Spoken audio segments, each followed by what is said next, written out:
Yo, what's going on, everybody? This is Jeff from Can Do You. So, one of the things that we want to bring you, and whoever you are, whether you're freshman, sophomore, junior, senior, we wanted to bring you information on what it's like to actually do your first year of college. You probably have your own idea in your head of what college is going to be like, but I thought it would be better to have just a straight up, unscripted, candid conversation with my friend Lila here. You've probably seen her in some of the other videos, but literally, I'm just going to be asking her what her take was on her freshman year. But so, Lila, what's going on? How are you?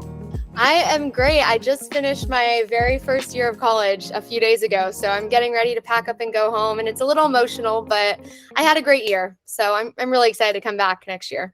And so your background's all blurred out. Are you in your dorm room, I take it, right now? Yes, Did I'm you in live my on dorm campus? room. I'm in my dorm room. These are my roommates' desks. I'm in a triple, so it's like bed, bed, bed. Not A the most, triple. not the What? most popular dorm setup, but So that's exactly what I think it is. There's just like three people, three beds in one room. yes, it's like my roommate's bed, my bed's here, and then my other roommate's bed's right here. It's Our room is actually spacious. I have a beautiful view, so I like it. But Yeah. I would say most people live in doubles or singles or like Hmm. doubles connected, like a suite. But yeah, I'm in a triple. They put me in a triple. All right. Do you get to get out of that? Or are you like stuck in that for life? Here's like informal question number one. Are you stuck? It's like, how's that work? No, I mean, in my dorm, we have like two study lounges. We have one on the penthouse because I'm in New York City, which is amazing at NYU, Sure. which is New York University. I have like a penthouse study lounge, it's like a quiet study lounge, and then there's one on our first floor that's like a talking study lounge. But almost every college is going to have many study areas and the libraries and whatnot. So Yeah. I would say most of us don't study in our rooms. We like to get out and, study in different areas. It helps me focus a little more. Sure. Sure. Well, and that's fantastic. You already taught me a bunch of things that I didn't know. And so for all of you out there that are watching, that's the point of this is I'm going to ask Lila. So like this morning, literally, I texted her and I said, hey, listen, this is all I want to know. Don't Mhm. tell me what you're going to say. I'm not going to tell you what to say, but I want to know from her perspective for all of you out there are what are like the three biggest takeaways or biggest like surprises of her freshman year of college? So you said, so you're in New York City, like what people think in their head, New York City, right? You're in like, Yeah, you said like Manhattan. yeah, I'm in New York City. I'm right next to, you've probably seen like the famous picture of Washington Square Arch. I am right in that area. Okay. It's beautiful, like the little village area. I love it. But I have walked from this area to Times Square. I take the subway, which was a big learning curve for me because I'll bet. little Yeah. dangerous Super sketch area. if you're not used to it. Right. Yeah, but Yeah. I've really gotten used to it and like, learn how to be aware and all that stuff and it's great. Okay. I always wanted to be in a city campus, so Sure. I'm really happy Sure. with it. Yeah. All right. Well, that's amazing. Yeah. Well, I'm excited to talk to you. So we're going to go for probably about, I don't know, like 15, 20 minutes or something. But so let all of us know, myself included, and everybody else that's out there watching, what was like the one biggest thing that you learned or like through the filter of like, if you could go back in time and tell high school Lila, like one tip, like what's the first one, the big change, the big difference, the thing that you learned from your first year in college? Yeah, so I have to say the biggest one, even though it's kind of said often, is like you really don't want to procrastinate, and it's different in college because in Okay. high school, you have your teachers are a little more involved in high school in the sense that Sure. like, and you have guidance counselors, and not that like I have an advisor in college, but Sure. there is nobody telling me turn this in. If I forget to turn it in, nobody's going to email me and be like, hey, missing this. Like, it is fully on you. Like that's it. Right.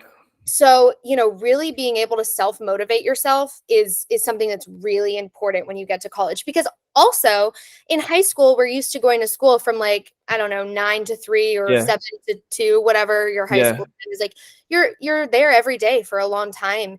And in college, I mean, I'm taking 16 credits, but I know a lot of people take maybe a little less. So hold on, tell us about what 16. See, you're college girl now, and you're like, Yeah, yeah, okay, 16 okay. credits, but like some people don't know what that means. What is 16 credits? Unpack that a little bit, and then we'll get back to the thing that you were talking about. Yeah, so at my school at NYU, you can only take up to 18 credits a semester. So that's like kind of how your class is weighted. So I'm in kind of a unique program where I am a drama major. I'm getting a BFA in drama, and I'm doing a musical theater kind of track. But then I also have to take like gen ed classes like English, science, and whatnot. So So how we many have, classes is that? I think you said 16 or 18 credits. How many yeah. classes is that you took each semester? Yeah, so gen ed classes, which are the requirements, like Right. I would say those are mostly 4 credit classes. So like Okay. I took 2 each semester.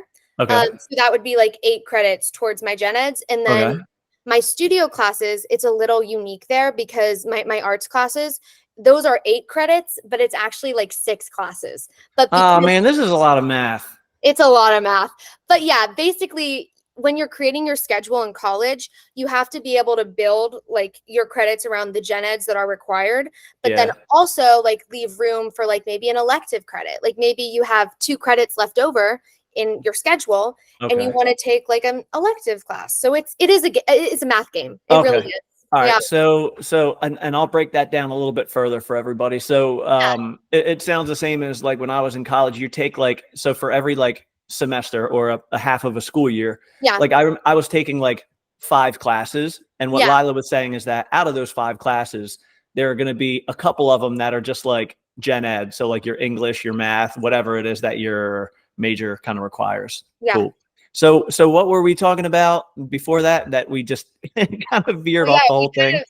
we Oh kind yeah, of you were talking about just being self-propelled and like yeah, making you sure that oh, it's like I was you're on top of your stuff and not procrastinating. with high school because in high school you're used to these days and Yeah, in yeah, college because most people take like 4 or 5 classes maybe a little yeah, more maybe a little less. yeah, You really have a lot of time in your day because yeah. Okay. those classes might only be like, let's say I have English lit something that's only Right. 2 or 3 days a week for Yeah, an hour or two. yeah, I have my afternoons free or I have my evenings free. Like you have a lot more time in your day, yeah, and I would say that that's pretty applicable to college kids everywhere. Like you yeah, just have yeah. more time in your day Yeah, it's because a you're little different. You're not just going straight through from no, class to class to class to class to class. You actually get to like breathe in between them and kind of uh-huh. choose.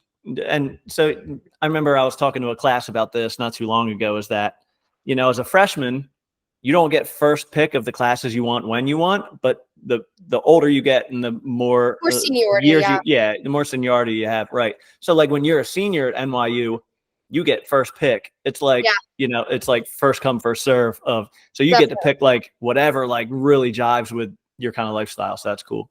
And I have to say, like, it's great in college that once you get some of those requirements out of the way, like, you do have more freedom to Yeah. study stuff that you really are interested in, which is another Right. great thing that's different from high school.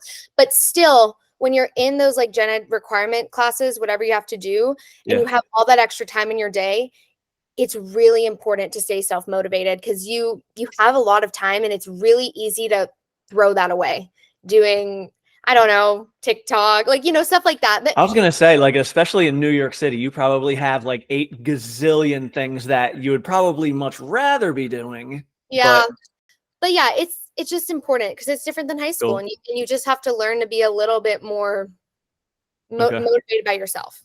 Right. And I remember experiencing that. I remember I had to take an art appreciation class my freshman year. It was so boring. And I was sitting there and I had my own apartment and like my roommates and we were just like ready to just blow off the whole day and do whatever we wanted. But then I Mhm. remember I had to make a decision. I was like, you know what? I'm paying to be here and I want to make the most of it. And this is really like going on your like permanent track record. So I remember just Yeah. being at that crossroads and being like, well, I could mess around or I could really apply myself. Yeah, like that's another thing. Like every credit you take costs money. Right. So if you miss a class or if you fail a class, like that's your money or your scholarship Right. that's Yeah. going to waste. So Yep. yeah, one tip that I would have for that is like I put everything in my calendar app, like everything. If I have like my essay, I Okay. have an essay due tonight, my final essay. that's in my calendar app, so I don't forget to turn that in. Like Sure. I like to be organized that way, and especially since Yeah. coming to college, like I was going to the same classes all year. They were still in my calendar app with the times and everything, just because it's easier for me, you know? Right. It's like you don't even need to think about it when you schedule it. That's Yeah. good. Yeah. That's good. That's a good little side tip. I like that. All right. So again, the first tip, it was just like be self-propelled, self-motivated, because mom and dad aren't going to be there. Aunt and Nope. uncle, grandma, grandpa, whoever's raising you, and Nope. your professor doesn't, no offense, but they probably don't really care if you like do it or not. Like they want you Teach to, a lot but of they're kids. not going to be chasing you down for stuff. Okay, good. All right. Yeah. So, what is thing number two? Okay. What's a big tip that you wish you had or that you can give to our high schoolers? Yeah. So I wrote down some notes here, but number 2 is like listen to your body.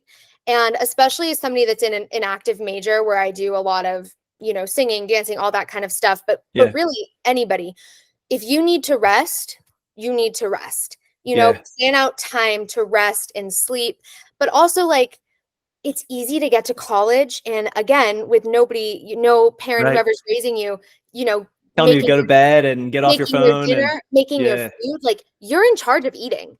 You have to make sure, and that is something that Yeah. I really Yeah. have struggled with this whole year, like Yeah. getting myself to the dining hall, like trying to eat healthy in the dining halls. Like it's a challenge, but it's really important that you eat healthy, take care of your body, work out, whatever it is, because if, Question. yeah, Tell us about the dining hall. I think everybody probably wants to know about the dining hall. What's a dining hall? How do you get okay, food there? How much does it cost? Is okay, the food so good, or is it like, no offense, high no, schools, but so is it like high school cafeteria food? I have to say there is a really broad range. I have friends that go to schools more like, think Auburn, Clemson, more like Southern big campus schools. Yeah, yeah. They have Panda Express, Chick-fil-A, Mm-hmm. all on campus that you can Uh-huh. do meal swipes. So a meal swipe is kind of like something, the way they do it at my school. A meal swipe is something that you like pay for in the beginning of the year. And at Yep. my school, it's required. I think at many schools it's required for freshmen at least. And the meal swipe, like you can go into like a dining hall and you can like swipe in and you can have as much as you can eat in like a buffet style. Okay. Or if it was like if my school had a Pan Express or some kind of fast Yeah, food yeah. chain, you could swipe in and maybe get like a bowl that counts as a meal Right. swipe. There's also dining dollars. So dining dollars at my school have a dollar for dollar value, and that's included in the meal swipe plan. Like they come together. Uh-huh. And I can use my dining dollars at like a little campus convenience store if I want Oh, deodorant okay. or a pack of water or paper towels. Like I can use dining dollars for that. Okay. Or like a Pete's Coffee or Starbucks. Like you can use dining dollars for stuff like that. Okay. All So right, good. Well, that's nice. It's a little no, flexible, and I you have can used eat. all my dining dollars. Now you're done. You just used them all up. Well, it's hard for me to use the meal. Like it's really been a challenge, like pushing, like getting myself to go to those dining halls and use Okay. those meal swipes. Sure. But yeah, I would say my school has a lot of dining options. But Mhm. we don't have as many like chains. Like Okay. how I mentioned some schools have like, chain restaurants. Sure. We don't really have that there, which is not my favorite. Like I wish we did. Yeah. But there's a big variety of food. So like we have a kosher dining hall for, Jewish students. We have like halal dining. Like we have dining halls Mhm. for gluten-free or all of these different Yeah. But dietary you're foods. saying the trick is actually making sure that you actually are eating instead of like doing again, staying on track with not just your academics, but also with your body. So you were saying that 100%. Like you it's don't want like, to just eat like pasta and like cake, you know? and you could, again, this is You could, this is because your nobody's trial run of listening to you. adulting, right? You could just eat cereal. I used to love cereal. And so I used to eat cereal all the time because I didn't feel like cooking dinner. Yeah, and another trick is I'm trying to find a picture because I ate yesterday at a dining hall that was actually delicious. But the trick is like the dining halls, some of them are open all day, some of them Yeah. are not. This Okay. dining hall was only open yesterday for 2 hours. But like look at this meal I got. Back It it up was a little bit. Yeah, there you go. Do you see How that? about, yeah, it's fancy. It Look was at like, you. That's like a home cooked dinner. I know. Uh-oh. No, that's good. Do you have a roommate coming in? We Oh, don't need to yes, see I him or meet him or do. anything, but that is how you know that we're actually doing an unscripted real live podcast. Yeah, Hi, this roommate. is my roommate, one of them. Okay. All right. Well, we got to get back to this. I would love to have your roommate in also, but so we have probably somewhere around like 5 minutes left. So Yeah. again, from the top. So the first one was be self-motivated and make sure you're taking care of business. The second one is make sure you're taking care of yourself, because sounds like a lot of ways to not do that. So what's the third one? Round us out. Give us one more piece of wisdom.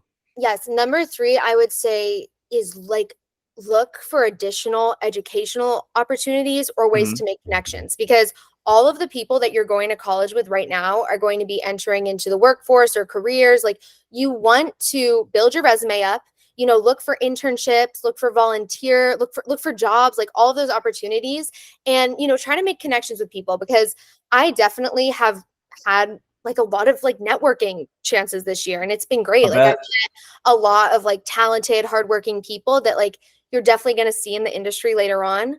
So every college is going to have job platforms or internship opportunities. Like, look at them, because they might be through your school, or they might be through an outside business or organization that your school's showing you. Take advantage of that, because it's going to help you later on in life. And would you say that it's easy to not do that? Yeah, I would say that is something that nobody is going to encourage you to do, like, except for yourself. Like, you have to push yourself to do that, because to be honest, like, if you don't, like, somebody else will take that opportunity. Yeah, it's competitive. Right. It's competitive. Right. So you really have to be able to take the initiative to say, like, no, I'm going to do this, and I'm going to. Sure. And so you're talking about clubs, activities, sororities, fraternities, like all that kind of stuff?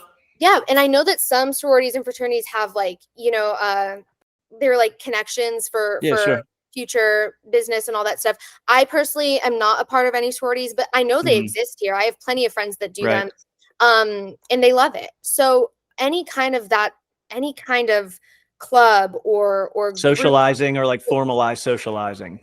100%. And also normal socializing, because it's important, and you're going to meet people that you're going to come across in life. And and it's great that we get to like do that at college, Cool. All right. Well, Lila, I can't thank you enough. We're running out of time. People are probably watching these videos either in like homerooms or advisory periods or something like that. So we got to get rolling. But I love talking with you, and congratulations on your first year. I'm proud of you. Thank you so much. And thank you so much for contributing and, giving this information to all of our students out there. Yes. Good luck, everybody. You're going to love it. All right. See you, Lila. See you, everybody. Bye.